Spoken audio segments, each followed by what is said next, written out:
Mikatsaka ny fanjakan'Andriamanitra. Mikatsaka ny fanjakan'Andriamanitra.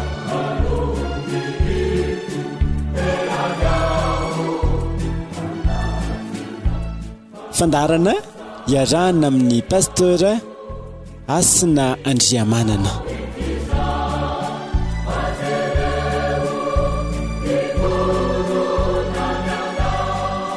Ampitombona aminareo anery havana ny fahasoavana sy ny fiadanana ka amin'ilay tsy miova maty senior mandrakizay. Amen. Vavaka isika. Soranay ianao ry Tompo, ilay Andriamanitra velona, rainay ihany koa amin'ny alalan'i Jesosy Kristy tomponay. Manome fotoana sarobidy ahafahanay mandre indray ny afatry ny teninao. Ampahafantaranay ny fahamarinana mba hivelomanay izany. No ny asan'ny fanahy masina nomenao hanazava sy hampianatra anay. Minaranao Jesosy Kristy nanaovany mivavaka. Amen. Dia mpifaliana ravako no ahafahanay indray manohy ny fampianarana izay fantanterantsika. Ary ny fantoka manokantsika izay tao anatin'ny fotoana lavalava amin'ny vehivavy. Anio sika dia mbola hanohy izany sady resaka ihany koa ny amin'ny hoe mpivady miombona anjara amin'ny fiainana omen'Andriamanitra. Mpivady miombona anjara amin'ny fiainana omen'Andriamanitra. Ny Petera voalohany toko 7 no andeha angalatsika ny afatra amin'ity fotoana ity. Vakina ny andininy voalohany hatramin'ny 7 vakina amin'tika teny omboany eto Madagasikara. Minaran'i Jesosy manao hoe: toy izany koa ianareo vehivavy, manekeny vadinareo, ka raha tahiny misy tsy mety mino ny tenin'Andriamanitra, dia mba ho voataona ny fitondratena ny vavy izy, na tsy misy teny lazainareo aza, dia ho voataona izy. Rehefa mahita ny fitondrantenareo madio sy feno fanajana azy. Aoka ny haingonareo tsy ho zavatra ivelany fotsiny toy ny taovolo sy ny firava-bolamena ary ny didy-akanjo, fa aoka ny haingonareo ho zavatra miafina ao am-po. Dia ny haingo tsy mety simba vokatry ny alemem-panahy sy ny toetra tony. Izany ny tena sarobidy eo mason'Andriamanitra. Tahaka izany manko ny fiangon'ireo vehivavy fahiny anisan'ny voakan'Andriamanitra sady nanantenan'Andriamanitra. Izy no nanaiky ny vadiny, tahaka ny Sara izay nanaiky ny Abrahama sy ny antso azy hoe tompoko. Zanak' Sara ianareo, raha mba manao soa ka tsy matahotra izay fampitahoana na inona na inona.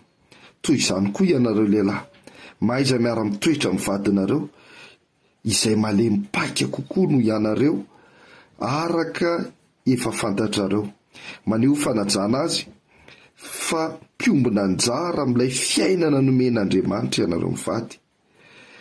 Izany atao mba tsy hisy zavatra anatsampona ny fivavahanareo. Amen.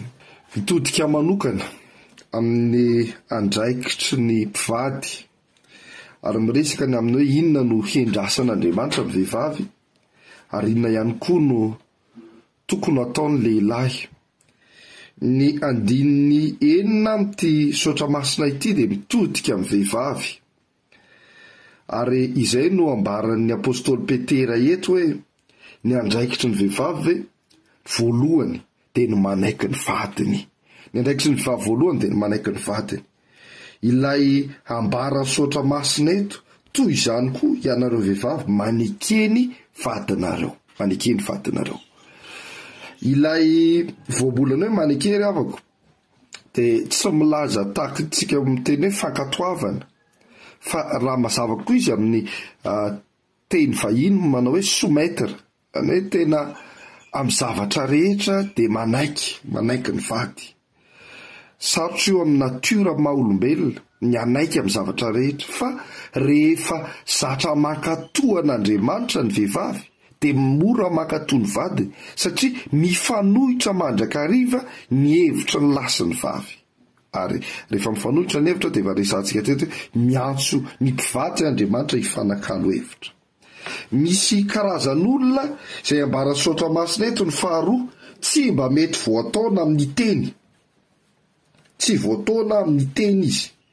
Tsy ny teny lazaina aminy no mahataona azy, fa inona ny fitondratena Ary izay nao mba saotra masina dia mahavoatona ny fitondratena ny vavy izy, na tsy misy teny lazainareo azy dia voatona izy rehefa mahita ny fitondrantenareo madio sy feno fanajana azy. Eto zany dia mampianatra saotra masina amin'ny ny fanalahidiny ahafahantsika mahita ny fiovan'ny vady. Dia lazay saotra masina eto fa misy tsy amin'ny alalan'ny teny fa ny fitondratena izay toy izany hoe misy ndray mieritreritra hoe miakanjo tsara na mba maara-damody amin'izay mba mahataitaitra ny lehilahy ohatrany. Fa ohatsy aoka miaingonareo tsy ho zavatra ivelany fotsiny, tsy hoe ratsy akory zany tsy zavatra ivelany toy ny taovolo sy ny firavam-bolamena ary ny didy akanjo maro samihafa, fa aoka miaingonareo ho zavatra miafina ao am-po, ho zavatra miafina ao am-po. Dia ny haingo tsy mety ho simba vokatry ny alemem-panahy sy ny toetra tony izay tena sarobidy eo mason'Andriamanitra. Vehivavy manana toetra miavaka ka tsy zavatra ety ivelany, tsy zavatra ampiratiana ivelany fotsiny hoe tsara ety ivelany, fa indrindra lay toetra ao anaty amin'ny fahalemem-panahy. Everina reo fa misy zavatra nanovan'Andriamanitra antsika dia ny fitiavana. Azay na mba saotra marina hoe toy izao ny tiavan'Andriamanitra izao toy izao, nanomezan'Andriamanitra zanan'ilay tokana mba tsy ho very zay rehetra mino azy fa na fiainana mandrakizay. Ny fitiavan'Andriamanitsika dia nanome an'i Kristy izy. Kristy ilay tokana azona fiainana mandrakizay, izany hoe nity dia manome.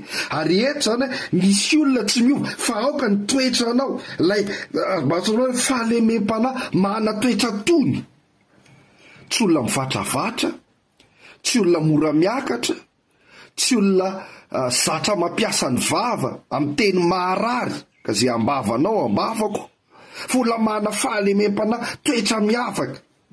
Azany toetra izany no tsy ambaratelo ambara saotra masina eto hoe misy olona ne tsy miova amin'ny alalan'ny teny fa ny toetra mpitiavana asehonao azy, izany mety manova azy. Ao anatin'ny fotoana tena sato dia tena mitenena mihitsy amin'ny tompo hoe ampianaro ahy ity ny vadiko, indrindra amin'ny fotoana mahasorena aminy. Nde mandeha misy mpivady mamy ilay lehilahy mody ao an-trano isan'andro, ary efa miomana sady matohina indray ny atao, tezitra mamoaka teny marary isaka togo raha lehilahy ihany. Feo mba maneke iove, mba ekeo no vain'i Jesosy toetranao ho vao fitiavana indray rehefa tonga izy, aneho fitiavana izy, ataovy izay loka tiany. Tonga izy dia efa homana io ny akanjonao, anaovy rano mafana, ataovy tonga soa.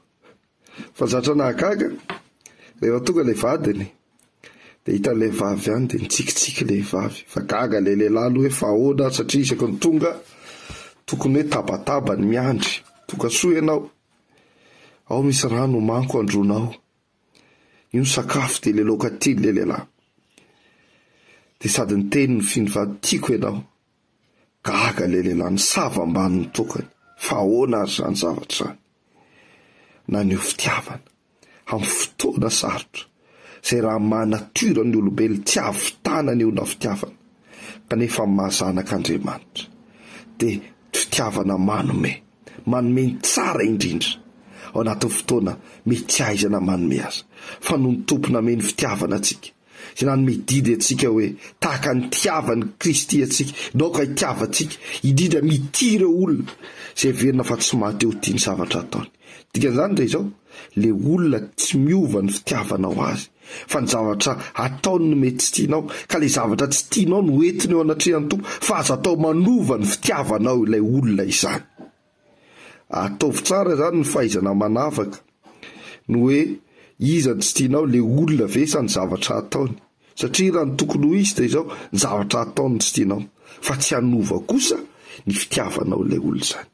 Manana toetra miavaka, oety eo amin'ny tompony toetra, satria Jesosy irery ihany no afaka manavao ny toetra, mba toetra izara fitiavana na dia amin'ny fotoana mety mahamaina izany aza, fa tsy toetra etsehan'ny fihetseha-po izay miovaova.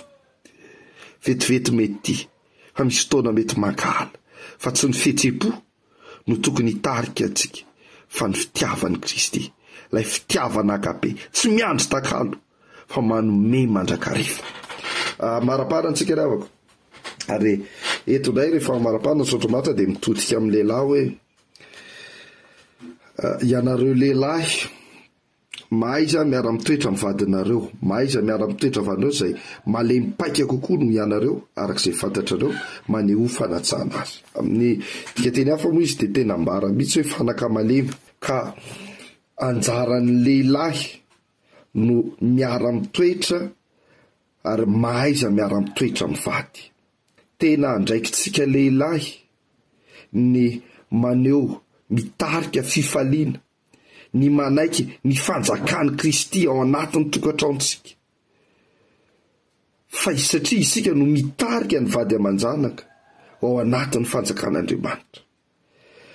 Fandrao ny saotra masina izay mahatonga saina eto hoe fandrao voasakana ny fivavahanareo raha toka tsy miaina amin'ny fifanajana ny mpivady ary taritsika lehilahy manankarifina. Tsara ny mamerina hoe itsika lehilahy no nataon'Andriamanitra ho loha ao anatin'ny tokantrano ary Kristy ny lohan'ny lehilahy.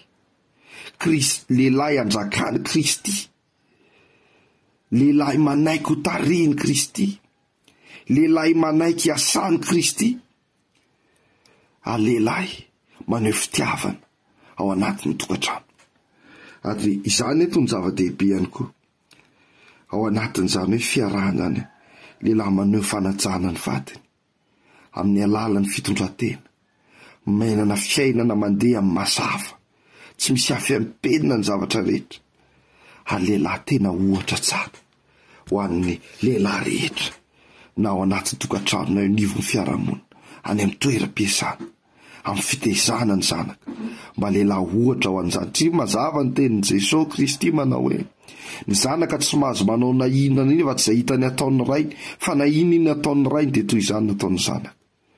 Mba ho lehilahy modely amin'ny zavatra rehetra, ka anjakan'Andriamanitra ny fiainany mba hitarika ny vadiny, hiara-iombina anjara amin'ilay fiainana mandrakizay.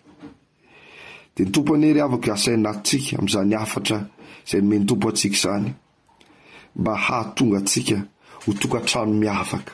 Misy fitentsika gasy hoe ho tokantrano irian'olona fa tsy haniry olona, ka Kristy no loha soivo anjaka amin'ny isam-batan'olona ao anatin'ny tokantrano. Kristy ilay manangana ny fiainana tokantrano, ilay mampitoetra izany amin'ny fehizoro ny tenin'Andriamanitra. N'Andriamanitra irery voninahitra. Amen. Vavaka isika. Misaotra tompony amin'ny teny izay nomenao anay indray, ny amin'ny fampianarana mazava hivelomanay ao anatin'ny tokantrano. Ianao Kristy ilay mpampianatra tsara ne no ampitoetra izany ao anatin'ny fonay, mba tsy handalo fotsiny teninao fa hitondra fiainana ho anjetra mandray izany, ka hitondra fananganana, hitondra fanapahan-kevitra tsara ho an'ny seray avy izay mandray izany. Voninahitra ho anao Andriamanitra ray zanaka ary fanahy masina, anaran'i Jesosy Kristy tompo. Amen. Misaorantsika rehetra ry avako ny en'izany ampitiavana, ny lara telefonina izay maniry raha misy entina mbavaka na fangalana torohevitra na fiaraha-miasa 034 76 317 50 034 76 317 50.